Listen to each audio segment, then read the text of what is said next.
વિદેશમાં ઊંચા પગારની નોકરી મેળવવાના લાલચમાં અમુકવાર યુવાનો ફસાઈ જતા હોય છે। એવો જ કિસ્સો પ્રકાશમાં આવ્યો છે। નવસારીનો યુવક મ્યાનમારમાં ફસાઈ ગયો છે। 6 મહિના પહેલા ઓનલાઈન એપ્લિકેશન કરી અને પરીક્ષા આપી નોકરી મેળવવા માટે વિદેશ ગયો હતો। એજન્ટ દ્વારા ડેટા એન્ટ્રીની નોકરીની લાલચ આપવામાં આવી હતી। મ્યાનમાર પહોંચ્યા બાદ સાયબર ક્રાઇમ રેકેટ છેતરપિંડી નેટવર્કમાં આ યુવાન ફસાઈ ગયો।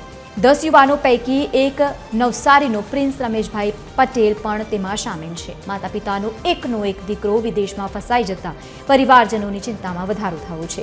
પરિવારે નવસારી જિલ્લા વહીવટીતંત્રને દીકરો વિદેશમાં ફસાયો હોવાની જાણ કરી છે। દીકરો જલ્દી ઘરે પરત આવે તેવી હાલ તો પરિવારજનો માંગ કરી રહ્યા છે।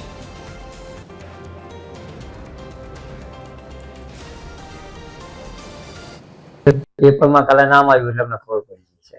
અમને બીજી કઈ ખબર નહીં।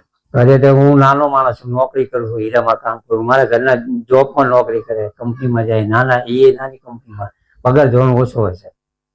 ગુજરાત એ રીતના અમે ચલાવતા છીએ। એટલે છોકરાને એમ કે આ બહાર જાવી કે 2 પૈસા મળે, એ લોકોને થોડી ખબર કે આ રીતના ફસાવાના ધંધા કર્યા। વધુ માહિતી સાથે સંવાદદાતા પરિમલ મકવાણા જોડાયા છે। પરિમલ, કઈ રીતે ઘટના આખી બહાર આવી અને હાલ પરિવારજનો શું કહી રહ્યા છે અને તંત્ર દ્વારા શું કામગીરી કરવામાં આવી રહી છે?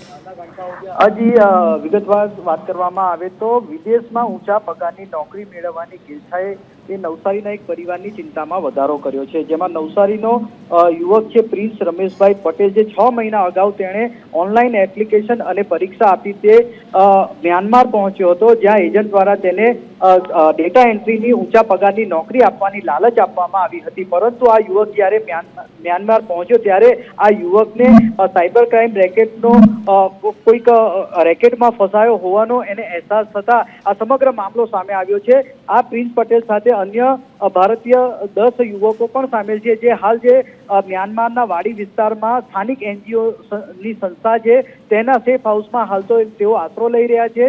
ત્યારે નવસારીમાં પ્રિન્સ પટેલના પરિવારે વહીવટી તંત્રને આ સમગ્ર મુદ્દે રજૂઆત કરી છે અને પોતાનો એકનો એક વાલસોયો સુરક્ષિત રીતે પરત નવસારી પહોંચે તેવી માંગ કરી છે। જી બિલકુલ, આભાર સમગ્ર માહિતી સાથે જોડાવા બદલ। તો હાલ તો પરિવારજનો દીકરો પરત આવે તેવી માંગ કરી રહ્યા છે।